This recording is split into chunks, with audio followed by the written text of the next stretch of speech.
Hi, this is Carol Mixon Crindle from SkilCheck. Today I'm going to be talking about opening up the daily self storage operations with COVID 19. Let customers know that you're open for business. It's so important that when they're driving by, when they're calling, that they know that you're open for business. It's a way we're going to get customers back. And you have to remember, you want to prepare for distancing and customer safety.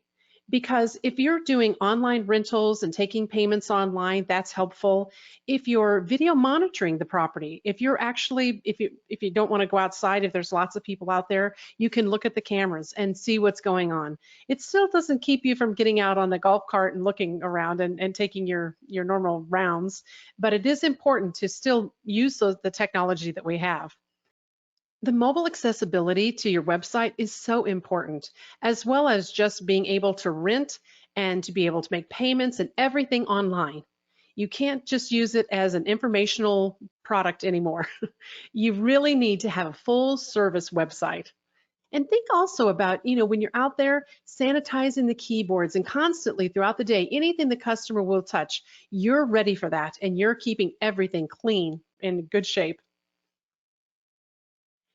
So one of the things that I find really interesting about the social distancing, it's going to be so different for different self-storage properties. I've had a lot of storage properties myself, and some I've had very small offices that are older properties, and then I've had some just gorgeous, beautiful properties that have huge offices. So the thing is like these top two pictures, those are really small offices. You may not let more than one or two people in at a time in something very small, but the bottom two offices, you clearly could have more than one, maybe more than five or maybe 10 people in there at a distance. So it really depends on the property that you have and making sure that you're thinking about the space. So, some of the things we need to do for customer protection and sort of the office protocol, one of them is we need to have floor markers. It's a great way to keep people away from each other, having some distance and knowing what 6 feet is. I mean, many people, being in the storage business, that people don't have a concept sometimes of how far away they are or how big a 5 by 10 is. Oh, they come with a whole truckload and then they want to put it in a 5 by 10. Nope, that's not going to work. So you want to mark your floors with social distancing stickers and also have some masks available. If people don't have masks and you maybe the managers that you have are older, you want masks there that for everyone's safety. Or if a customer forgets and didn't have one, that you'd have one there. So also set up your office for social distancing. Make sure the chairs are farther apart. Maybe you don't have to have as many chairs in there. If you had, multiple chairs, I've seen stores that have chairs next to each other all lined up. Try to space them out. Give them some distance. Try to work on that 6 feet rule. Another thing to do is the office and site signage. I went to earc.com and they have an amazing array of things for COVID-19. And I think you can see here, all kinds of inexpensive signs that you can put up. And they're amazing, that's already made up. And you can even customize some and put your logo and things on it if you'd like to do that.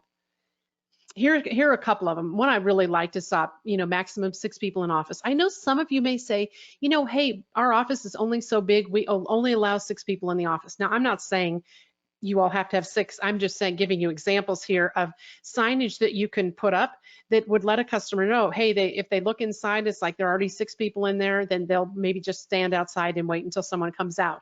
So it's a great way to do it. At least you know how many people can be in your office at one time based on the space that you have. So again, provide masks, and you want to have masks not only for the customers, but also for the employees. The employees should be provided masks, and you can certainly give them masks that are the surgical type. The top picture up here, you can see the bluish type that is here, and then the bottom is masks that you can actually wash and reuse. Now, the interesting thing is, I notice the hotter it gets, I'm in Arizona, the more I'm finding it hard to even breathe with some masks on because the material is so thick. So I have opted a few times to just take the surgical mask because I can breathe really easy with that. But when the heat gets up to 100 degrees and I have another little thing over my mouth, I'm like, oh, that is not very pleasant. So, but remember, Masks should be provided for employees, but if your state requires them for customers, then it's a good thing to have them there for customers too.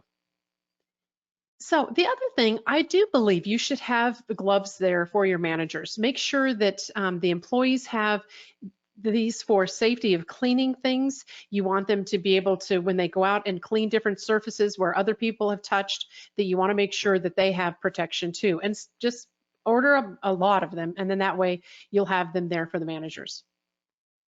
And really, what I found out about gloves, you can certainly rock safety if you have sort of you want to show your style. You can certainly do it in a multiple amount of colors. So it could be some fun if you make it that way.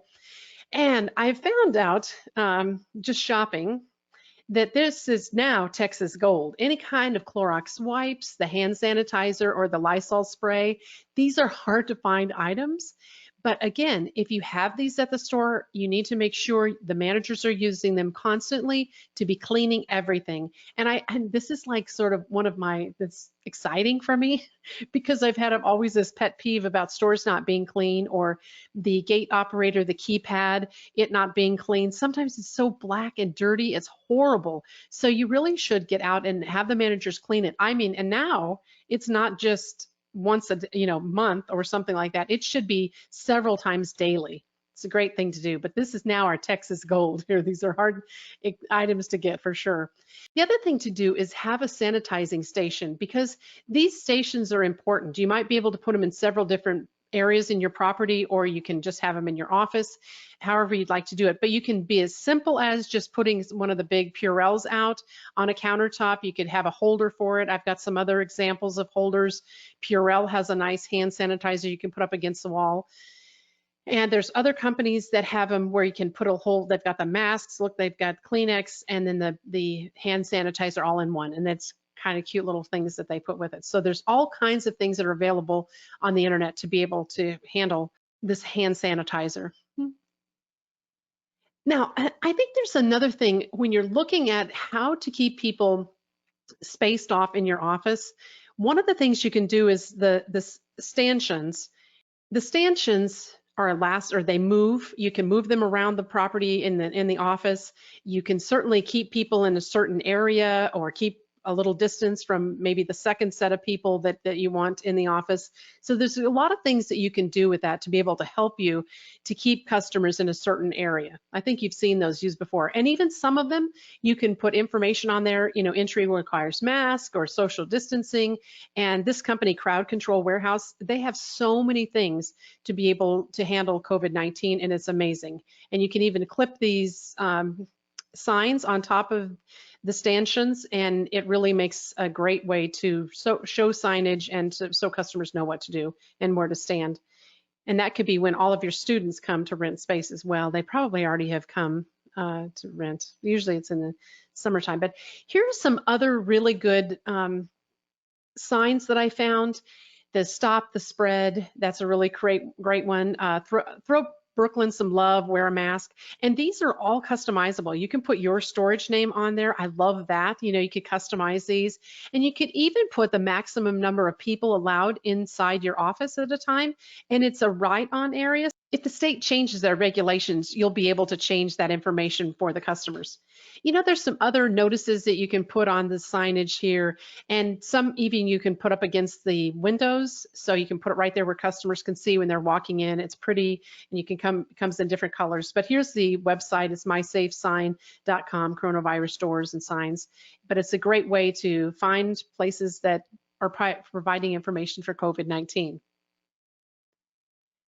The other thing is, you want people to know that they can rent online, and how to do that. And this is a good example that I found really close to where I live, but they show about making a payment where you can do that, picking a space, paying for it, immediate access that you don't even necessarily have to come into the office, and if the office is closed. But you want people to be able to make online rentals and making payments online where they don't necessarily even have to come into the office.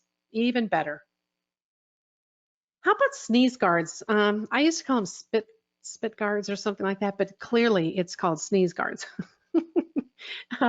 I don't know. All I'm saying is that it needs to be there now. And you can see again, this is an example of life storage in Oro Valley, Arizona, where they put the guard up here and they have the pad where the customer can electronically sign for the rental agreement. All their information's there that customers need. So it's really a nice setup, and it's perfectly aligned where the manager can sit back by the computer there, and they can even show the customer the computer. They can see what's happening on their side too. So it's a really great way to do that, and it looks really nice. So Life Storage, kudos to them for doing such a great job and being on top of that.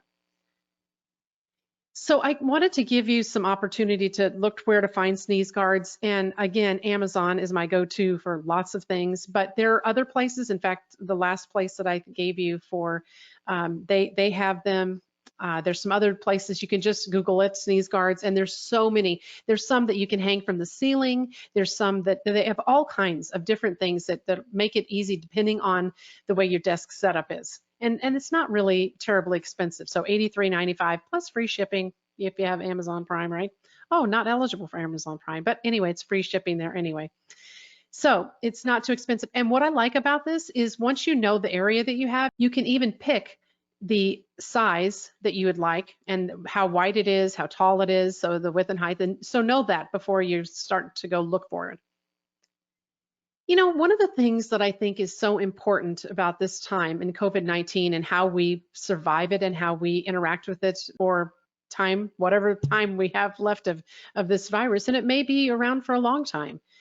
So if you have employees who are afraid to work, I think it always helps to know that, that you're asking the customers to wear masks, you're asking them to wear masks, you're asking them to keep things extremely clean. And you want to be careful about that. You want to keep reiterating to employees, and as employees, if you're listening to this, you need to think about it too. Cleaning is a great way to make all of this better. And the interaction and the contact, the least amount that you have with the customer or that close contact, probably the better. So, and employees who are sick, they need to go home. They should, especially if they have a fever, obviously. So you want to make sure that you're not letting someone actually work when they have a fever and they possibly could have the coronavirus. So be careful about that. But remember, I know that this is a time where people are concerned about getting sick, and especially older people that are the older workforce that we have. It could be a very strenuous time to think about, and just stressful to think, oh boy, anybody could infect me. So be careful. Wear your mask, keep your gloves on, and keep renting. Keep working at that. And remember, if those older folks, or let's say maybe they're just worried because of their health, they might not be able to work with the public. Maybe they could go home and find a job that actually allows them to work from home and to not be anywhere near where they might even get COVID-19. So that's another possibility. But remember, hire people who are willing to work with the public. At this point, we need to ask people, are you willing to work with the public? And are you, because this isn't a job where necessarily someone could just sit at home and type or anything like that, or they could go back in the manager's apartment, something like that, and interact with them just only on the phone or whatever. So we still have contact with customers. So we still want the manager out there watching to see what's going on, showing people spaces. So it's definitely, we're going to have customer contact, but we want to be as careful as possible about that contact. So thank you so much for watching. And again, my name's Carol Mixon Crindle from SkilCheck. If you want to get a hold of me, it's carol@skillcheck.com, and you can visit my website at carol@skillcheck, or not Carol at SkillCheck, how about just skillcheck.com to find me. So thank you so much for listening. And please, I hope you like this webinar. We do them for your benefit. So just please like us and subscribe to us and keep watching. And if you have any ideas for other webinars, please let us know. Thanks a lot.